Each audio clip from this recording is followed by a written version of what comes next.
Good morning students, how are you. आज की कक्षा में आपका स्वागत है। आज हम पढ़ने जा रहे हैं मीराबाई जी की दूसरी रचना मेरे तो गिरधर गोपाल दूसरो ना कोई। मीराबाई जी कृष्ण जी की अनन्या भक्त हुई हैं। इनकी रचनाओं में कृष्ण जी का ही वर्णन मिलता है। इनका प्रेम कृष्ण जी के साथ ही था। ये कृष्ण जी को ही अपना प्रेमी, सखा, माता पिता, भाई बंधु सब कुछ उन्हीं को मानती थी। लोक लाज छोड़कर इन्होंने कृष्ण जी के साथ ही अपना सच्चा नाता स्वीकार किया था। तो आइए अब इनकी रचना में पढ़ते हैं हम लोग। मेरे तो गिरधर गोपाल दूसरो न कोई, जाके सिर है मोर पंखा मेरो पति सोई। मीराबाई जी क्या कह रही हैं कि मेरे तो गिरधर गोपाल ही हैं, मेरा दूसरा और कोई नहीं है। जाके सिर है मोर पंखा, कौन से गिरधर गोपाल मीरा के पति हैं कि जिनके सिर पर मोर का पंख शोभित होता है, सजा रहता है, सुंदर दिखाई देता है। वही जो श्री कृष्ण हैं, वही जो गोपाल हैं, मेरे पति हैं। तात मात भ्रात बंधु आप नोना कोई। मीराबाई जी कह रही हैं कि माता, तात मतलब पिता, मात मीन्स माता, भ्रात बंधु भाई सखा, आप नोना कोई कि इस संसार में माता पिता भाई बंधु सखा सहेली कोई भी अपना नहीं होता। छाड़ दई कुल की कहानी कहाँ करी है कोई। कहानी का मतलब होता है मर्यादा, लोक लाज, इज्जत। कि मीराबाई कहती है कि कृष्ण प्रेम में रंग कर मैंने कुल की इज्जत को छोड़ दिया है, अब कोई क्या कर सकता है।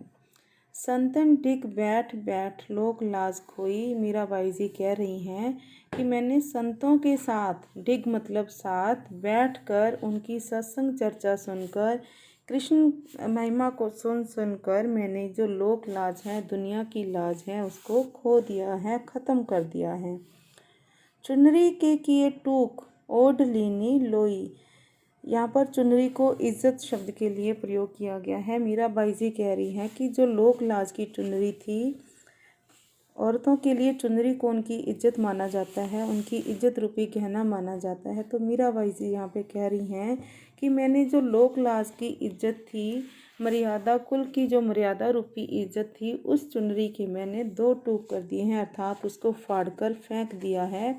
अब मैंने लोई ओढ़ ली है, लोई को पहन लिया है, जिसके कारण मुझे अब किसी की कोई भी बात से कोई भी फर्क नहीं पड़ता। मोती मूंगे उतार बन माला पोई। यहाँ पे मीराबाई जी कह रही हैं कि मैंने अपने गले से हीरे मोतियों की मालाओं को उतार दिया है और अपने गले में बनमाला को धारण कर लिया है। जैसे कि मैंने आपको पहले भी बताया था कि मीराबाई एक राजकुमारी थी, राजमहलों में पली बड़ी थी और राजमहल में ही इनकी शादी हुई थी। तो हीरे मोतियों में ही इनका जो लालन पालन हुआ था। लेकिन कृष्ण प्रेम में रंगकर जो मीराबाई है, इन सब चीज़ों को व्यर्थ समझकर त्याग देती हैं और जो कृष्ण नाम के रंग में ही रंग जाती हैं। इसीलिए यहाँ पे इनको वर्णन है कि उन्होंने हीरे मोती मूंगे की मालाओं को उतार कर गले में एक साधारण कृष्ण रूपी माला को धारण कर लिया है।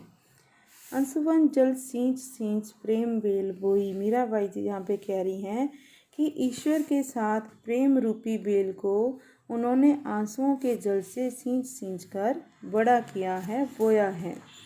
अब तो बेल फैल गई आनंद फल हुई। मीराबाई जी अब कह रही हैं कि मैंने बड़ी मुश्किल से इस बेल को सींचा है, बड़ी मुश्किल से ईश्वर के साथ अपने नाते को स्थापित किया है और अब यह बेल फैलकर बढ़ गई है। अब तो इसके ऊपर आनंद रूपी, खुशी रूपी फल भी लगने लगा है, अर्थात अब उनको ईश्वर भक्ति में आनंद आने लगा है, खुशी होने लगी है, प्रभु का सच्चा सानिध्य उन्हें प्राप्त होने लगा है। दूध की मथनियाँ बड़े प्रेम से बिलोई, माखन जब काढ़ लियो छाछ पिए कोई। अब यहाँ पे मीराबाई जी कह रही हैं कि जिस तरीके से दूध को मथने से बड़े हम प्रेम से माखन निकाल लेते हैं और माखन निकाल कर अपने पास रख लेते हैं और उसके बाद बची हुई छाछ का कोई महत्व नहीं रहता, उसी तरह से मीराबाई कहती हैं कि इस जीवन को मैंने मत कर इस प्रेम से बिलोकर मैंने अपने जीवन में ईश्वर को प्राप्त कर लिया, ईश्वर रूपी माखन को प्राप्त कर लिया है। अब कुल की मर्यादा, जब बाकी जो चीज़ें हैं सारी पीछे रह गई हैं, मुझे उनसे कोई मतलब नहीं है। अब चाहे कोई कुछ कहता रहे या कोई कुछ ना कहे, कोई भी भला बुरा कहे, मुझे इन सब चीज़ों से कोई मतलब नहीं है। भक्त देख राजी हुई, जगत देख रोई, दासी मीरा लाल गिरधर तारो अब मोही। मीराबाई जी कहते हैं कि ईश्वर की भक्ति को प्राप्त कर, उनको देखकर जो मीराबाई है राजी हो गई हैं, खुश हो गई हैं, प्रसन्न हो गई हैं, लेकिन वो दुनियादारी को, जगत को देखकर रोती हैं कि किस तरीके से लोग अपने जीवन को ईश्वर के बिना ही व्यर्थ बिता रहे हैं। मीराबाई अंतिम लाइन में कह रही हैं कि मीराबाई तो गिरधर गोपाल की दासी हैं और वो बार बार उन्हीं से प्रार्थना करती है कि हे गिरधर गोपाल, मुझे अब तार दो, भव सागर से पार करो, इस दुनिया से मेरा उद्धार करो। तो ये थी मीराबाई की दूसरी रचना, मेरे तो गिरधर गोपाल दूसरों ना कोई। आशा करती हूँ आप लोगों को यह रचना बहुत अच्छे से समझ में आई होगी। आज की कक्षा यहीं पर समाप्त होती है। आपका दिन शुभ हो। Have a nice day to all of you. अगली कक्षा में फिर मिलेंगे। Bye bye everyone.